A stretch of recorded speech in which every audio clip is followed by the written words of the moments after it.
तर नमस्कार मंडळी, तर इथे कुरकुरीत अशा मी आलूवड्या बनवल्यात। तर ही गावठी पानं आहेत गावची।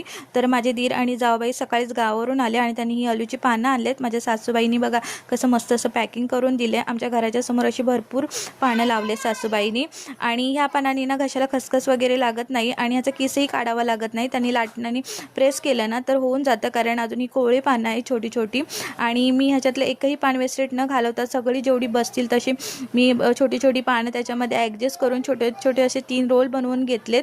कारण ही गावठी पानं आहेत आणि मला फार आवडतात। कारण आपण मार्केटमधून जी पानं आणतो ना त्याच्यामध्ये कितीही लिंबू पिळा, चिंचेचा रस लावा तरी घशाला कसकस होते, म्हणजे खाज येते। तसं काही ह्या पानांनी होत नाही, कारण ही गावठी पानं आहेत। आणि बघा इथे मस्त असे 3 रोल बनवून घेतलेत, नंतर इथे कटिंग करून घेतलेत आणि मस्त असे फ्राय केलेत आणि कुरकुरीत असे झालेत, कारण आम्हाला असे कुरकुरीतच आवडतात। बाजूलाच आई राहते, आईलाही दिले। आई चपाती बनवत होती। आईच्या किचनला थोडासा पसार आहे, प्लीज समजून घ्या। आणि माझं नवीन चॅनल आहे, प्लीज सबस्क्राईब करा, लाईक करा, शेअर करा।